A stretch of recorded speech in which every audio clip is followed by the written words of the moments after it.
Chap Peterson. I'm speaking on behalf of both my law firm and also the plaintiffs that I represent, which are individual landowners that own land adjacent to or abutting the data center project, the proposed data center project along Pageland Lane. They are, of course, affiliated with and inspired by the Coalition to Protect Prince William County, and that's how I first got involved in this really over a year ago. Also representing American Battlefield Trust, which is tasked with preserving America's legacy, our historic legacy, particularly of Civil War battlefields. And they are also a client because they also own land. They have made an intentional effort to preserve the very farmland that now is seeking to be redeveloped into the data center expansion. Let me talk a little bit about sort of why we're here. This is the Manassas National Battlefield Park. Behind me is Groveton Road, which is a north-south road that splits today Route 29, which historically was Warrenton Turnpike.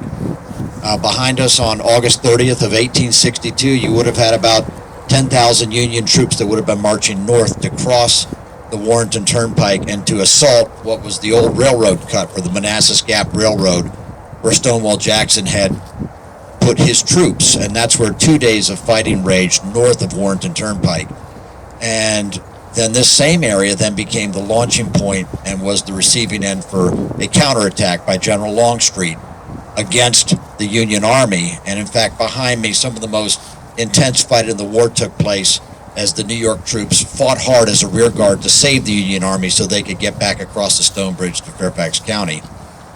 Weeks later, you had the Battle of Antietam, which caused Lee to retreat back to Virginia, and then caused Abraham Lincoln to sign and announce the Emancipation Proclamation, which changed the trajectory of American history permanently. This land, this property that is subject to the rezoning, really tells the story, and in our lawsuit we tell the story of the property. And we also tell the story of the community. And in doing so, we tell the story of the nation. Because we talk about not just the Civil War and the formations that fought and the bodies that were left behind, but we talk about the community that survived the war, that rebuilt itself. We talk about, for example, the free black communities that were organized along Pageland Lane. We talk about the grave sites that were left behind and tendered for generations. We talked about the fact that Prince William County always made an intentional effort to keep this as a rural crescent, to keep this as a natural legacy, a historic legacy, an agricultural legacy, quite frankly, for future generations. And I remember coming out here as a child to the battlefield and walking around with my dad as he explained the history, and I did the same for my children. They weren't always voluntarily taken, but that's a conversation for another day. But the bottom line is we're here to fight for that legacy because it's a battle worth fighting for. And I'm so proud to have really good people around me. And again, this is a legal battle. And as you read our lawsuit, and it's about 75 pages, we talk about the history, but we also talk about the legal issues because they're important. You know, I believe in property rights, and I defended those in my previous life as a state senator.